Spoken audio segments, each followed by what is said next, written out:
नमस्कार विद्यार्थी मित्रों। अभी तक हमने पढ़ा है कि किसी व्यक्ति में अगर रोग है तो उसे संक्रमण से छुटकारा कैसे मिल सकता है। पहली बात यह है कि यदि अगर कोई बीमार हो जाए तो उसको क्या नुकसान होता है। तो आज हम निवारण के सिद्धांत क्या हैं इस विषय पर चर्चा करेंगे। तो अगर हम पहले से ही पढ़ चुके हैं कि अगर किसी व्यक्ति को संक्रमण हो गया है तो उससे उसे छुटकारा मिल सकता है। कैसे मिल सकता है? तो संक्रामक रोगों से छुटकारा पाने के लिए 3 सीमाएं हैं, 3 ऐसी कठिनाइयां हैं जो छुटकारा पाने के रास्ते में आती हैं। पहली ये है कि यदि कोई एक बार बीमार हो जाए तो उनके शारीरिक कार्यों को बहुत हानि होती है और वो पूरी तरह से स्वस्थ नहीं हो पाते। दूसरा ये है कि उपचार में लंबा समय लग सकता है, अर्थात सही उपचार होने पर भी रोगी को बिस्तर पर लंबे समय तक रहना पड़ सकता है। तीसरा ये कि संक्रमित रोगी अन्य व्यक्तियों में रोग को फैलाने का स्रोत बन जाए, इससे और सारी कठिनाइयां बढ़ जाएंगी। इसलिए रोगों के निवारण से रोगों का जो निवारण है वो उपचार से अच्छा है। Prevention is better than cure, ऐसी कहावत हमने पहले सुनी है। तो हम रोगों का निवारण कैसे कर सकते हैं? इसकी 2 विधियां हैं। कितनी विधियां हैं? 2 विधियां हैं। पहली एक सामान्य तथा दूसरी विशिष्ट विधि। पहली विधि सामान्य विधि ये है कि हम संक्रामक सूक्ष्म जीवों से बचाव कैसे करें। यदि हम उनके फैलने की विधियों को जानते हैं कि कोई सूक्ष्म जीव कैसे फैलता है तो हम सूक्ष्म जीवों से बचने से, उनके फैलने से रोकने के लिए हम कुछ उपाय कर सकते हैं। जैसे खुले स्थानों में रहें, भीड़ भाड़ वाले स्थान पर ना जाएं।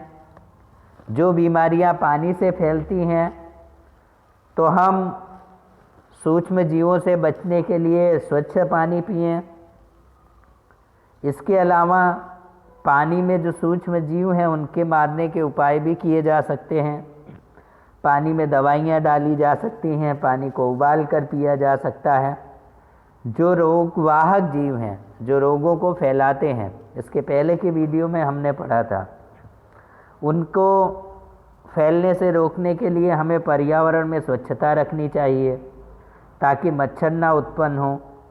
और संक्रामक रोगों से अगर हमें बचना है तो हमें स्वच्छता रखनी अति आवश्यक है। पर्यावरण के विषयों के अतिरिक्त सामान्य रोगों से बचने के लिए और कुछ नियम हैं। वो क्या हैं? इसके लिए एक प्रश्न पूछते हैं जिसकी ओर अभी तक आपका ध्यान नहीं गया है। प्रतिदिन क्या है, हम कोई ना कोई संक्रमण से गुजरते हैं प्रतिदिन। यदि देखा जाए कि आपके क्लास में कोई विद्यार्थी को अगर सर्दी जुकाम है तो ऐसा हो सकता है कि उसके आसपास के विद्यार्थी को भी सर्दी जुकाम हो जाए, लेकिन सभी लोगों को ये बीमारी नहीं होती है। कुछ ही ऐसे बच्चे होते हैं जिनको एक संक्रमण लगता है। ऐसा नहीं है कि अगर किसी एक बच्चे को सर्दी या जुकाम हुआ है तो पूरे क्लास को हो जाए। हो जाता है, संक्रमण होता है, लेकिन सभी को नहीं होता, कुछ विद्यार्थियों को होता है। ऐसा क्यों होता है तो उसके बारे में समझते हैं। इसका कारण ये है कि हमारा जो शरीर है उसमें प्रतिरक्षा तंत्र पाया जाता है। जैसे हमने पहले बात की थी कि आपके घर की अगर सुरक्षा करनी है, चोरों से घर को बचाना है, तो आपको दरवाजे मजबूत करने होंगे, अगर आपके दरवाजे मजबूत होंगे तो कोई भी चोर आपके घर में नहीं घुस पाएगा। ठीक उसी तरह से हमारे शरीर में प्रतिरक्षा तंत्र होते हैं। अगर हमारा प्रतिरक्षा तंत्र मजबूत है तो कोई भी रोग हमें आसानी से नहीं होते हैं। और हमारे शरीर में विशिष्ट कोशिकाएं होती हैं जो रोगाणुओं को मार देती हैं। जैसे हम ये समझते हैं कि अगर कोई जीव हमारे श्वास के नाक के माध्यम से शरीर के अंदर अगर प्रवेश करना चाहे तो आप व्यवस्था देख लीजिए, हमारी नाक के अंदर बाल पाए जाते हैं और श्लेष्म पाए जाते हैं, चिकना पदार्थ निकलता है जिसे आप नाक कहते हैं। तो जब कोई भी जीव अंदर जाता है तो सबसे पहले तो वो उन बालों में फंस जाता है और उन चिकने पदार्थों में फंस जाता है और यही नाक के अंदर ही दम तोड़ देता है। बाद में जब हम नाक छींकते हैं तो हम उस कचरे को बाहर निकाल देते हैं। तो ये भी हमारे प्रतिरक्षा तंत्र का एक भाग है, यानी रोग के जीवाणु नाक के अंदर ही खत्म हो जाते हैं, वो आगे की तरफ जा नहीं पाते। कई बार रोगाणु जो होते हैं वो ज़्यादा ताकतवर होते हैं और हमारे इस रक्षा तंत्र को भेदकर शरीर के अंदर पहुंच जाते हैं। तो जब शरीर के अंदर पहुंच जाते हैं तो हमारे शरीर के अंदर भी लसिका कोशिकाएं होती हैं जो इन सूक्ष्म जीवों को खत्म कर देती हैं। अगर हमारा प्रतिरक्षा तंत्र पूरी तरह से फेल हो जाता है तभी हमें बीमारियां होती हैं, अन्यथा हमें बीमारी होती नहीं है। तो हमारे शरीर में विशिष्ट कोशिकाएं होती हैं जो रोगाणुओं को मार देती हैं। हमारे शरीर में जैसे ही कोई संक्रामक रोगाणु आता है ये कोशिकाएं तुरंत सक्रिय हो जाती हैं। यदि उन्हें मार देती हैं तो हमें रोग नहीं होगा। प्रतिरक्षा कोशिकाएं संक्रमण को फैलने से पहले ही समाप्त कर देती हैं। प्रतिरक्षा कोशिकाएं संक्रमण को क्या करती हैं, पहले ही समाप्त कर देती हैं, जिससे हमें रोग नहीं होते। इसके पहले हमने देखा कि रोगाणुओं की संख्या नियंत्रित हो जाती है और रोग की अभिव्यक्ति कम होगी अगर हमारा प्रतिरक्षा तंत्र मजबूत है। तब संक्रामक रोगाणुओं से संक्रमित होने का अर्थ ये नहीं है कि हमें कोई विशेष बीमारी होगी। गंभीर संक्रामक रोग जो होते हैं वो हमारे प्रतिरक्षा तंत्र की असफलता को इंगित करते हैं। यानी अगर हमें कोई ज़्यादा गंभीर बीमारी हो गई है, इसका मतलब ये होता है कि हमारा जो इम्यून सिस्टम है, हमारा जो प्रतिरक्षा तंत्र है, वो अच्छी तरह से काम नहीं कर रहा। क्योंकि अगर वो अच्छी तरह से काम करता तो हमें इस तरह की बीमारियां नहीं होती। अब हमारे शरीर के अंदर प्रतिरक्षा तंत्र अच्छी तरह से काम करे, इसके लिए हमें उचित भोजन और पोषण की आवश्यकता होती है। आपका प्रतिरक्षा तंत्र अच्छे से काम करे, इम्यून सिस्टम बॉडी का अच्छे से काम करे, इसके लिए हमें उचित भोजन और पोषण आवश्यक होता है, जिसे हमें हर दिन लेने की आवश्यकता होती है। इसलिए हम अपने भोजन में संतुलित आहार लें, ज़रूरी चीज़ें खाएं जो हमारे इम्यून सिस्टम को मजबूत करती हैं। इसलिए मुख्य कारण तो ये है कि अगर हमें संक्रामक रोगों से बचता है तो सबसे ज़रूरी है कि हम उचित मात्रा में भोजन लें, संतुलित आहार लें। ये सब अभी तक हम जो पढ़ रहे हैं ये संक्रमण से बचने की सामान्य विधियां हैं। विशिष्ट विधियां क्या हैं? ये प्रतिरक्षा तंत्र के विशिष्ट गुणों से संबंधित हैं जो प्रायः रोगाणुओं से लड़ते हैं। इसे समझने के लिए आइए एक उदाहरण लेते हैं। और अगर आप देखें तो इन दिनों सारे विश्व के अंदर चेचक नहीं है, लेकिन 100 साल पहले चेचक महामारी बहुत होती थी। ऐसी स्थिति में लोग रोगी के पास जाने से डरते थे, क्योंकि उन्हें डर था कि अगर वो रोगी के पास जाएंगे तो कहीं उन्हें चेचक लग ना जाए, वो बीमारी उन्हें न लग जाए। 100 साल पहले चेचक की महामारी बहुत भयंकर तरह से फैल रही थी। लेकिन और काफ़ी लोग अपनी जान भी गंवा चुके थे। अगर कोई बुजुर्ग हैं आपके घर में तो आप उनसे चर्चा करें तो वो आपको इसके बारे में जानकारी देंगे कि बीमारी किस तरह से फैली थी। लेकिन उस समय कुछ लोगों का वर्ग ऐसा था जो बिल्कुल चेचक से नहीं डरते थे। यही लोग थे जो चेचक के रोगियों की सेवा करते थे। ये लोग एक ऐसे वर्ग के लोग थे जिन्हें बहुत भयानक चेचक पहले हो चुका था, लेकिन वो फिर भी जिंदा रहे और उनकी जान तो नहीं गई, लेकिन उनके शरीर पर चेचक के बहुत सारे दाग हो गए थे। इसका ये मतलब है कि अगर आपको एक बार चेचक हो जाए तो आपको चेचक रोग पुनः होने की संभावना नहीं रहती। इसलिए एक बार रोग होने पर उसी रोग से बचने की एक विधि है। विद्यार्थी मित्रों, हमारे शरीर में जो इम्यून सिस्टम होता है, अगर हमें कोई पहली बार बीमारी होती है तो हमारा इम्यून सिस्टम जो है उस बीमारी को पहली बार में समझ नहीं पाता है। इसलिए हमें जब पहली बार बीमारियां हो जाती हैं तो वही बीमारी हमें दोबारा नहीं होती। क्यों?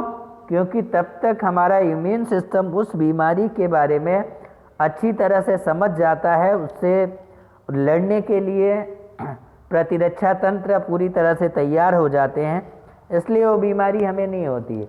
अगर आप हमारे अपनी बात करते हैं देश की, तो जब कोरोना पहली बार आया तो किसी को मालूम नहीं था कि भाई किस तरह से कोरोना से बचना है, कैसे रहना है, क्या करना है। लेकिन जब एक पहली लहर आके चली गई तो अब लोगों को अच्छी तरह से मालूम हो गया है कि भाई कोरोना से क्या करना है, क्या नहीं करना, किस तरह से बचाव रखना है। ठीक यही हाल हमारे शरीर का होता है। अगर शरीर में कोई एक बार बीमारी हो जाती है तो दोबारा उस बीमारी से बचने के लिए हमारे शरीर के अंदर प्रतिरक्षा तंत्र तैयार हो जाते हैं और उस प्रतिरक्षा तंत्र के कारण हमें वो बीमारी दोबारा नहीं होती। पहली बार अगर रोगाणु प्रतिरक्षा तंत्र पर आक्रमण करते हैं तो प्रतिरक्षा तंत्र क्या है? रोगाणुओं के प्रति क्रिया करता है और फिर इसका विशिष्ट रूप से स्मरण कर लेता है। इस प्रकार जब वही रोगाणु उससे मिलता जुलता रोगाणु संपर्क में आता है तो हमारा इम्यून सिस्टम उसे पूरी तरह से तहस नहस कर देता है, नष्ट कर देता है। इससे पहले संक्रमण की अपेक्षा दूसरा जो संक्रमण हमें होता है वो शीघ्र समाप्त हो जाता है। ये प्रतिरक्षाकरण के नियम का आधार है। This is the basic fundamental of immune system. ये हमारे प्रतिरक्षा करण के नियम का आधार है, यानी हमारे इम्यून सिस्टम का बेसिक फंडामेंटल है। अब आज यही हो रहा है। अगर आप देखें तो कोरोना की पहली लहर ज़्यादा घातक थी, दूसरी जो लहर है उसमें हमें बहुत ज़्यादा नुकसान नहीं हो रहा जितना हमें पहली बार में नुकसान हो गया था। तो अगर हमारे शरीर में एक बार कोई बीमारी हो जाए तो शरीर उस बीमारी से लड़ने के लिए दोबारा पूरी तरह से तैयार हो जाता है और उन रोगाणुओं को दोबारा शरीर के अंदर प्रवेश करने नहीं देता। अगर अब हम ये कहें कि टीकाकरण के द्वारा हम रोगों से बचाव कर सकते हैं तो ये बात बिल्कुल सत्य है। टीकाकरण का सामान्य नियम ये है कि शरीर में विशिष्ट संक्रमण प्रविष्ट कराकर प्रतिरक्षा तंत्र को मूर्ख बना सकते हैं। यह उन रोगाणुओं की नकल करता है जो टीके द्वारा शरीर में पहुंचते हैं। यह वास्तव में रोग नहीं करते, लेकिन यह वास्तव में रोग करने वाले जीवाणुओं को उसके बाद रोग करने से रोकता है। विद्यार्थी मित्रों, टीके क्या होते हैं? टीके ऐसे सूक्ष्म जीवाणु हैं, जैसे आपको चेचक होता है तो चेचक जिन सूक्ष्म जीवों के कारण होता है उन सूक्ष्म जीवों को मारने के लिए जो एंटी दवाएं आती हैं, उसके लिए जो टीके होते हैं, टीकों में इस तरह के जीवाणु होते हैं कि वो चेचक के जीवाणुओं को जैसे ही वो हमारे शरीर पर अटैक करते हैं उन्हें समाप्त कर देते हैं। यानी टीके के एंटी होते हैं सूक्ष्म जीव, यानी जो बीमारी के रोगाणु हमारे जीव में प्रवेश करते हैं उन्हें खत्म करने के लिए दूसरे सूक्ष्म जीव टीके के रूप में हमारे शरीर के अंदर प्रवेश कराए जाते हैं, जिससे अगर किसी बीमारी का टीका हमें पहले लगा हो तो वो बीमारी हमें होने की संभावना नहीं होती। क्यों? क्योंकि उस बीमारी को के जो सूक्ष्म जीव हमें बीमारी फैलाने वाले हैं उनका विशिष्ट एंटी सूक्ष्म जीव जो हैं वो पहले से हमारी बॉडी के अंदर प्रवेश करते हैं, इसलिए वो फटाफट लड़के रोग के जीवाणुओं को हमारे शरीर से बाहर कर देते हैं और हम उन बीमारियों से बच जाते हैं। आजकल बहुत सारे टीके उपलब्ध हैं जो संक्रमण रोगों का निवारण करते हैं, जैसे टिटनस, डिप्टीरिया, कुकुर खांसी, चेचक, पोलियो आदि के टीके उपलब्ध हैं। अगर आप किसी पीडियाट्रिशियन के पास जाएं, बच्चों के डॉक्टर के पास जाएं, तो वहाँ पे लिस्ट अगर आप नज़र दौड़ाएं तो कुल कितने टीके 10 साल की उम्र तक लगते हैं वो सारी डिटेल दी गई होती है। और टीके बच्चों को ज़रूर लगवाएं, क्योंकि जब टीके कुछ विशिष्ट उम्र तक ही लगाए जाते हैं, कुछ ऐसे टीके होते हैं, तो बच्चों को, जो छोटे बच्चे हैं उनका टीकाकरण अवश्य कराएं, ताकि बड़े होने पर उन्हें किसी भयंकर बीमारी का सामना ना करना पड़े और वो सुख और स्वस्थपूर्ण रहकर अपने जीवन को आगे बढ़ा सकें। इसलिए टीके ज़रूर लगवाएं। और ऐसे कार्यक्रम तभी सफल होते हैं जब बच्चों को सभी सुविधाएं प्राप्त हों। क्या आप ऐसा सोच सकते हैं कि ऐसा क्यों होना चाहिए? यानी हमें बच्चों के खाने पीने पोषण का ध्यान रखने के साथ साथ उन्हें टीके वगैरह देने की भी व्यवस्था करनी होगी, तभी हम आगे चलकर बीमारियों से लड़ पाएंगे। हेपेटाइटिस के कुछ वायरस जिनसे पीलिया होता है वो पानी द्वारा फैलते हैं। हेपेटाइटिस ए के लिए टीका उपलब्ध है, लेकिन देश के अधिकांश भागों में जब बच्चे की आयु 5 वर्ष की हो जाती है तब वो हेपेटाइटिस ए के प्रति प्रतिरक्षी हो जाता है। इसका कारण ये है कि वो पानी के द्वारा वायरस के प्रभाव में आ चुका है। तो इन परिस्थितियों में क्या आप टीका लगवाएंगे? तो अगर हेपेटाइटिस ए का टीका हमारे देश में उपलब्ध है, अगर वो टीका बच्चों को लगवा दिया जाए तो पानी से जो ये हेपेटाइटिस का रोग फैलता है उससे बच्चे की रक्षा हो जाएगी। इसलिए विद्यार्थी मित्रों, कई सारे टीके आज उपलब्ध हैं भयंकर बीमारियों के, जिन टीकों को लगवाने के बाद आगे चलकर बड़े होने पर बच्चों को वो बीमारियां नहीं होती हैं।